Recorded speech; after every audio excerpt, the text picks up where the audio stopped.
Orang yang mati dalam keadaan husnul khatimah ni, malaikat maut datang tarik roh dia daripada kaki bawah naik sampai kat sini tu yang dia bunyi kadang-kadang dia kuat, dia perlahan. Dan Nabi sebutkan orang yang mengalami sakaratul maut ni, sakarat ini, dia sakit sangat-sangat, tetapi untuk roh orang yang keluar dalam kematian husnul khatimah, dia akan laju seperti mana kita tuang air dalam bekas. Tuang air dalam bekas laju kan, Yati? Macam itulah roh dia keluar dengan cepat. Bila mana sampai dekat sini, maka ketika ini dia dah nampak dah roh dia keluar. Dan malaikat akan cabut roh tu. Sebab tu mata kita akan mengikuti roh tu. Mata kita ikuti roh tu. Sebab kita nampak. Kita nampak dua alam. Kita nampak anak-anak keliling, kita nampak juga roh yang keluar tu. Tapi dalam keadaan tu kita nampak roh lah yang utama. Malaikat cabut roh tersebut, dan pada ketika itu malaikat letak di atas tangan malaikat maut. Ini hadis Nabi yang sahih. Bagaimana keadaan tersebut berlaku. Maka letak di atas tangan malaikat maut ketika itu. Dan sebab itu juga kita disunahkan untuk banyak-banyak ziarah orang yang sedang nazak, supaya kita tahu ketika itu macam mana keadaan kita akan hadapi nanti.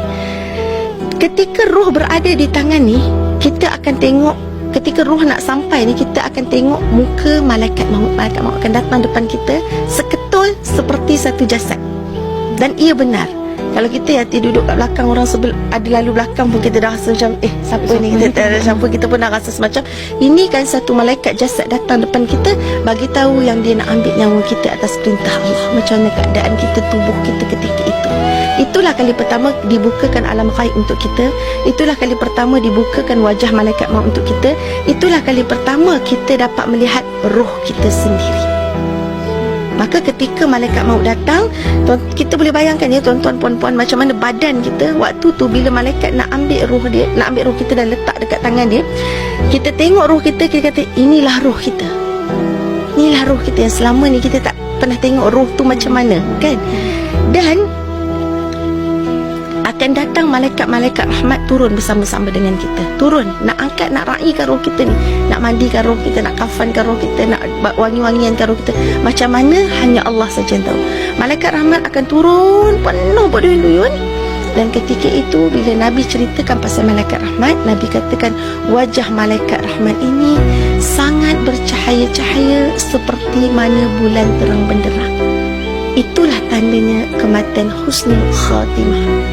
Tetapi bila datang malaikat azab berduyun-duyun dan wajah mereka ini hitam pekat, ketahuilah bahawa kematian itu kematian su'ul khatimah, kematian yang sangat buruk dan celaka. Jadi pada ketika itu kita dah sebenarnya tahu antara tempat kita di syurga atau di neraka. Walaupun kita akan melalui banyak proses lagi. Selepas itu juga roh itu akan mula melihat di mana anak dia berada. Tengah main game ke, tengah tengok TV ke, tengah gaduh pasal harta ke, ataupun anak dia duduk di sisi-sisi dia untuk membacakan Yasin, untuk doakan kebaikan. Subhanallah. Jadi apa pesanan ustazah pada ketika kita nampak keadaan itu sebenarnya dah tak berguna dah, kan dah tak boleh patah balik dah, pintu taubat pun dah tertutup, dah nampak roh kita sendiri dah pun. Kita mungkin menyangka benda tu mimpi, tapi itulah kebenaran permulaan kehidupan. Jadi bagaimana kita nak hadapi keadaan kematian yang ustazah masih bercakap di sini belum mati, orang lain yang masih mendengar belum mati, orang lain dah pergi dah rasa dah kematian tu macam mana. Jadi bersedia mulai hari ini, ubah planning hidup kita. Kalau selama ni gaduh, berbaloi ke bergaduh besar untuk duduk simpan dalam neraka?